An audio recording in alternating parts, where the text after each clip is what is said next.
கர்த்தருக்கு மகிமை உண்டாவதாக. கர்த்தரின் எச்சரிப்பு சத்த நேரம். இதை பார்த்து கொண்டிருக்கிற யாவரையும் கர்த்தர் தாமே ஆசீர்வதிப்பாராக.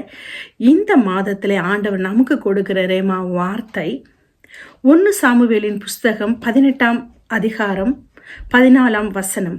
தாவீது தன் செய்கைகளில் எல்லாம் புத்திமானாய் நடந்தான், கர்த்தர் அவனோட கூட இருந்தார். ஆமென்.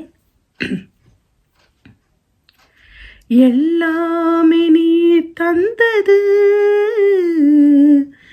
எல்லாமே நீ தந்தது, என் வாழ்விலே என்னே சுவை, எல்லாமே நீ தந்தது, என் வாழ்விலே என்னே சுவை, எல்லாமே நீ தந்தது. வாழும் பூமி, உறங்கும் இல்லம், உண்ணும் உணவு, கல்வி, செல்வம். வாழும் பூமி, உறங்கும் இல்லம், உண்ணும் உணவு, கல்வி, செல்வம். கர்த்தாவை நீ தந்தது, காருண்யத்தால் வந்தது, கர்த்தாவை நீ தந்தது, காருண்யத்தால் வந்தது, என் வாழ்விலே என்னே சுவை, எல்லாமே நீர் தந்தது. ஆமென் அப்பா, ஆமென். என் தேவனே, பரிசுத்த ஆவியானவரை எல்லாம் நீர் கொடுத்தது என் தேவனே.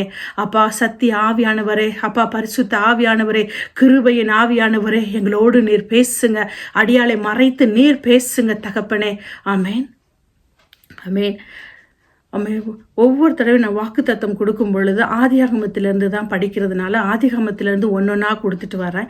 அதனால ஆண்டவர் இந்த மாதத்தில் 1 சாமுவேலின் புஸ்தகத்தில் சாமுவேல் 18 14ஆம் வசனத்தில் பேசும் பொழுது தாவீதோட ஆண்டவர் அவன் செய்கள் எல்லாம் புத்திமானாய் நடந்தான், கர்த்தர் அவனோடு கூட இருந்தாராமே. இந்த நாள தாவீதுன்னு இருக்கிற அந்த இடத்துல நம் பேரை போட்டுக்கொள்ள போகும் பொழுது நான் உங்களோட பேரை நீங்க போட்டுக்கோங்க. புத்திமானாய் நடக்கும்படி கர்த்தர் நம்மளோடு இருக்கும்படி இந்த மாதத்தில் ஒவ்வொரு நாளும், இந்த மாதம் மட்டுமல்ல ஒவ்வொரு நாளும் நம்மளோடு வருகிற தேவனாய் இருக்கிறார். ஆமென். அவருக்கு பயந்து நாம் வாழும் பொழுது மற்றவர்கள் நம்மை பார்த்து பயப்படுகிற ஒரு அனுபவத்தை ஆண்டவர் தருவார். ஆமென். நீங்க அதே 15 பார்க்கும் பொழுது அவன் மகா புத்திசாலியாய் நடக்கிறதை சவுல் கண்டு அவனுக்கு பயந்திருந்தான். ஆமென். ஆண்டவருக்கு நாம் பயப்படும் பொழுது மற்றவர்கள் நம்மை பார்த்து பயப்படுகிற கூடிய அனுபவத்தை ஆண்டவர் நமக்கு தருவார். ஆமென். பாருங்க, 1 கொரிந்தியர்ல நாம் 27, 28 பார்க்கும் பொழுது அதுக்கு முன்பாக ஆண்டவர் வேத தேவ ஞானத்தையும் அறிவையும் புத்தியையும் கொடுக்கிறவர் ஆண்டவராகிய இயேசு கிறிஸ்து. இதை நாம் எப்படி பயன்படுத்தி கொள்ள கூடும் என்பதை இந்த நாளை நாம் பார்க்கும் பொழுது ஆண்டவர் அதாவது ஞானிகளை வெக்கப்படுத்தும்படி பைத்தியங்களை ஆண்டவர் தெரிந்து கொண்டவராய் இருக்கிறார். பலவான்களை வெக்கப்படுத்தும்படி பலவீனரை தெரிந்து கொண்ட தேவனாய் இருக்கிறார். ஆமென். இழிவானவைகளை தெரிந்து கொண்ட தேவனானவர் உள்ளவைகளை அவமாக்கும்படி இழிவானவைகளை ஆண்டவர் தெரிந்து கொண்டார்.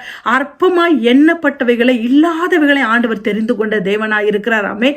ஆண்டவர் ஒவ்வொருத்தருக்கும் ஞானத்தை, புத்தியை, அறிவை கொடுக்கிறார். அதை நாம் எப்படி பயன்படுத்துகிறோம் என்பதில் தான் இருக்கிறது. ஆண்டவர் தாவீதை, தானியேலுக்கு ஞானமாய் நடந்தார். ஆமென். யோசேப்பு தன்னுடைய காலங்களிலே அந்த தானியங்களை சேர்த்து வைப்பதிலே ஆண்டவர் ஞானத்தை கொடுத்தார். ஆமென். எஸ்தருக்கு, ரூத்துக்குன்னு ஒவ்வொருத்தருக்கா கொடுக்கிற ஞானம். அபிகாயிலை பார்க்கும் பொழுது அபிகால் நாபால் ஒரு மதிக்கேட்டவனாய் இருக்கிறான். ஆமென். பேலியாளின் மகன் என்பதை நாம் பார்க்கிறோம் வேதத்திலே.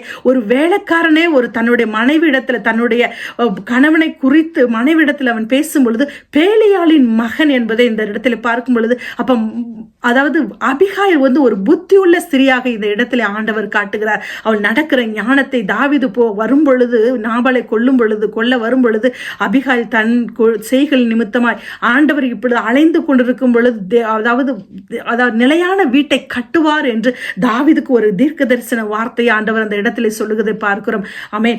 ஆண்டவர் புத்தியாய் நடக்க ஆண்டவர் ஒவ்வொருத்தரையும் அழைத்திருக்கிறார். புத்தியோடு நடக்க ஆண்டவர் கொடுத்த ஞானத்தை உபயோகப்படுத்த முடியாதபடி வாழ்ந்த ஒரு சில குறித்து நம்ம பார்க்கும் பொழுது சவுலை குறித்து, அதே போல் சவுலை குறித்தும் சாலமனை குறித்தும், அதே போல இந்த இடத்துல பார்க்கும்பொழுது சிம்சோனை குறித்தும் ஆண்டவர் எல்லாருக்கும் இந்த 3 பேருக்கும் கொடுக்கும் பொழுது ஞானத்தை தருகிறார், அபிஷேகத்தை தருகிறார். ஆனால் அவர்கள் பயன்படுத்தக்கூடிய காரியத்திலே பயன்படுத்த தவறின பொழுது ஆண்டவருடைய சமூகத்தை விட்டு புறக்கணிக்கப்பட்டதை நாம் பரிந்திருக்கிறோம். ஆமென்.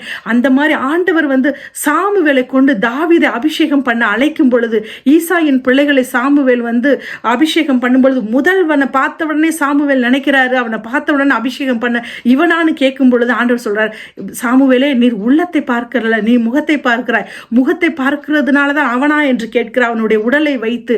ஆனால் ஆண்டவர் சொல்றார், நீர் உள்ளத்தை, நான் உள்ளத்தை பார்க்கிற தேவன். ஆமென்.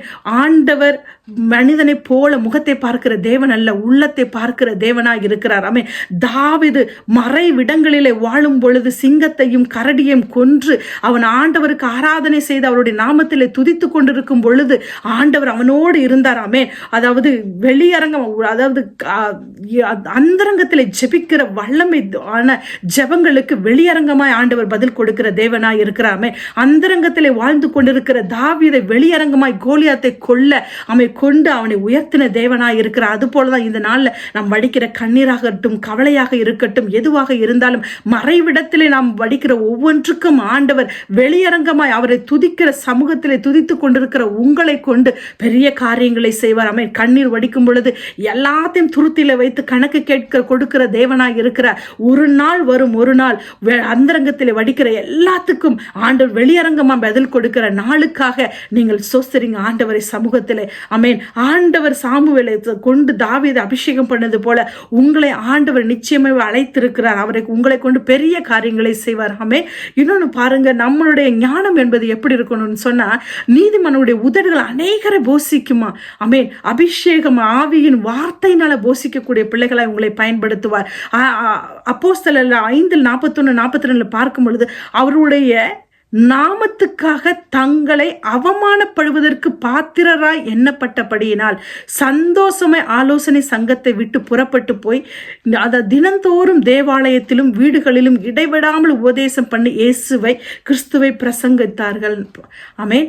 அவருடைய நாமத்தின் நிமித்தமாக அவமானப்படுவதற்கு பாத்திரராய் எண்ணப்பட்டதுனால சந்தோஷமா ஏற்றுக்கொண்டார்களாம். ஆமென். இந்த நாள்ல நீங்களும் நானும் எந்த ஒரு காரியமா இருக்கட்டும், ஆண்டவருடைய நாமத்தினால நாம் அவமானப்படலாம். என்ன வேணாலும், எந்த ஒரு சிஸ்டம் ஆண்டவருடைய சமூகத்தை விட்டு நம்மளை பிரிக்க முடியாது. ஆமென். அப்ப அந்த ஒரு ஞானம் வேண்டும். நான் அவருடைய நாமத்துக்காக நான் அவமானப்படுகிறேன்னா அதுக்கு ஆண்டவர் அனுமதிச்சிருக்கிறாரு என்பதை நான் புரிந்து கொள்ளும் பொழுது சகலத்தையும் நன்மைக்கு ஏற்றுவாய் மாற்றிக் கொடுக்கிறவர், தீமையை நன்மையா மாற்றிக் கொடுக்கிற தேவனை நாம் பாக்கியமாய் கொண்டிருக்கிறோம். ஆமென். ஆண்டவர் ஒரு புத்தி வேணும் என்றால் அதுக்கு என்ன வேணும்னா, நம்ம ஒரு தேவனை சார்ந்து வாழணும், தாழ்மையின் குணத்தை வேணும், ஞானம் வேணும். அந்த ஞானம் வேணும்னா கீழ்ப்படிதல் வேணும், பயபக்தி வேணும். அந்த கீழ்ப்படிதலும் பயபக்தியும் இருக்கும் பொழுது ஆண்டவர் நம்மளை ஆசீர்வதிக்கிற தேவனாய் இருக்கிறார். ஆமென். ஆசீர்வாதத்தையும் எல்லாத்தையும் ஆண்டவர் கொடுக்கிறவராய் இருக்கிறாராமே. இந்த பயப்படுகிறவர்களுக்கு, ஆண்டவருக்கு பயப்படுகிற பயத்தினால வருகிற ஆசீர்வாதத்தை ஆண்டவர் எந்த இடத்துல காட்கிறார் தாவீதை கொண்டு பார்க்கும் பொழுது சங்கீதம் 128 ஆண்டவர் கர்த்தருக்கு பயந்து அவர் வழிகளை நடக்கிறவன் எவனோ அவன் பாக்கியவான். உன் கைகளின் பிரயாசத்தை நீ சாப்பிடுவாய், உனக்கு பாக்கியமும் நன்மையும் உண்டாயிருக்கும். உன் மனைவி உன் வீட்டோரங்களில் கனித்தரும் திராட்சை கொடியை போல இருப்பார். உன் பிள்ளைகள் உன் பந்தியை சுற்றிலும் ஒளிவு மர கன்றுகளை போல் இருப்பார்கள். இதோ கர்த்தருக்கு பயப்படுகிற மனுஷன் இவ்விதமாய் ஆசீர்வதிக்கப்படுவான். கர்த்தர் சீயோனிலிருந்து உன்னை ஆசீர்வதிப்பார். நீ ஜீவனுள்ள நாளெல்லாம் எருசலேமின் வாழ்வை காண்பாய். நீ உன் பிள்ளைகளின் பிள்ளைகளையும் இஸ்ரவேலுக்கு உண்டாகும் சமாதானத்தையும் காண்பாய். ஆமென். ஆண்டவர் இந்த இடத்துல குறிப்பிடும் பொழுது ஒரு வீட்டு தலைவனுக்கு ஆண்டவர் சொல்லுகிற வார்த்தை முதலாவது, நீ பயப்படும் பொழுது, நீ ஆண்டவருக்கு பயந்து வாழும் பொழுது ஆண்டவர் என்ன சொல்றாராம், உன்னுடைய குழந்தைகளும் உன் மனைவியும் உன்னை சுற்றி இப்படி இருப்பார்கள் என்று. அப்போ ஒரு தலைவனான வீட்டுவின் தலைவனானவன் தன்னுடைய பொறுப்பை மறுக்கும் பொழுது இது எல்லாமே ஒரு பின்னாடி சரிந்து போகிறதை நாம் பார்க்கிறோம். அதனால ஆண்டவருக்காக வாழுகிற பிள்ளைகள், கணவனா இருக்கட்டும், மனைவியா இருக்கட்டும், சபையா இருக்கட்டும், அவருக்காக நாம் பயந்து வாழும் பொழுது இவ்விதமாய் ஆசீர்வதிக்கப்படுவோம். சமாதானத்தை ஆண்டவர் தருவார். ஆமென். சமாதானத்தை கொடுக்கிறவர் ஆண்டவர், அந்த சமாதானத்தை எடுக்கிறவன் சத்துரு. ஆனால் ஆண்டவர் சமாதானத்தை கொடுக்கும்படியாக ஆண்டவர் நமக்காக வந்தார். அவருக்காக நாம் வாழும் பொழுது, பயந்து வாழும் பொழுது ஜீவனையும் ஆசீர்வாதத்தையும் ஐஸ்வர்யத்தையும் ஆண்டவர் தருகிறவராய் இருக்கிறார். அந்த ஜீவனுள்ள தேசத்தை சுதந்திரித்துக் கொள்வதற்காக நமக்கு ஆயுளை கூட்டி கொடுப்பார், ஆசீர்வாதத்தை தருவார். ஆமென். அதனால் அவருக்கு நம்ம பயந்து வாழும் பொழுது, புத்திமானாய் நடக்கும் பொழுது ஆண்டவர் சகலத்தையும் நன்மையாய் கொண்டு வந்து உயர்வான தாவீதை போல உயர்ந்த ஸ்தானத்தில் உங்களையும் என்னையும் நிறுத்துவார். ஆமென். ராஜாக்களும் ஆசாரிகளும் அபிஷேகம் செய்த தேவன், அதே தேவனை நாம் பாக்கியமாய் கொண்டிருக்கிறோம். நாம் அவருக்கு பயந்து வாழ ஆண்டவர் நம்மை ஆசீர்வதித்திருக்கிறார். அவர் சித்தத்தை செய்ய ஆசீர்வதித்திருக்கிறார். ஆமென். God bless you. இந்த வார்த்தையை கர்த்தர் தாமே ஆசீர்வதிப்பாராக. ஆமென்.